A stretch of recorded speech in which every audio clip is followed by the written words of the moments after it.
బాబు నువ్వా? ఒక నిమిషం మా అమ్మాయిని పిలుస్తాను. కొడపిల్ల కొడపిల్ల. అత్తయ్య గారు ఒకసారి ఇలా రామ్మా. కేబుల్ అబ్బాయి వచ్చాడు, ఆ బాబుకి బిల్ ఇచ్చేసి పంపించు. సరే అత్తయ్య. స్కానర్ ఆన్ చేసేయండి. ఈ మంత్దే కదా? ఓకే.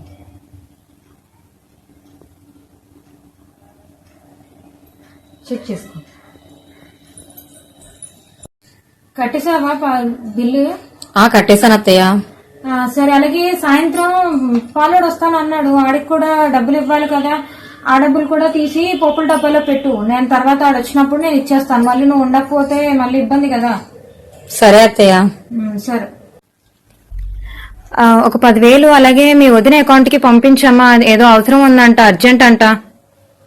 సరే అత్తయ్య గారు, నేను ఆఫీస్ బస్ ఎక్కగానే పంపిస్తాను. సరే, మర్చిపోకు మరి. సరే అత్తయ్య. వదిన ఇంట్లో ఉన్నావా? ఏం పనులన్నీ అయిపోయి ఏంటి ఇలా వచ్చా? రా కూర్చో. పనులన్నీ అయిపోయాయి వదినా, నువ్వు ఏం చేస్తున్నావు చూద్దామని వచ్చాను. చెప్పదినా ఏమి? మోడల్ డ్యూటీకి వెళ్ళిపోయిందా? ఇంకా ఏదో తయారవుతుంది, వెళ్తుంది ఇప్పుడు. ఏమాత్రం వస్తుంది వదినా జీపీ?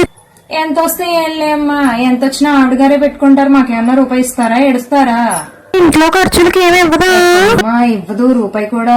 ఆవిడ ఖర్చులకే సరిపోవు, మాకెక్కడిస్తుంది? వదినా అందరూ అలాగే ఉన్నారు. ప్రతి రూపాయి లెక్కతో సహా తీసుకుంటది, తీరా ఒక్క రూపాయి కూడా ఇంట్లో ఇవ్వలేదంటదేంటి? అత్తలందరూ ఇలానే ఉంటారా?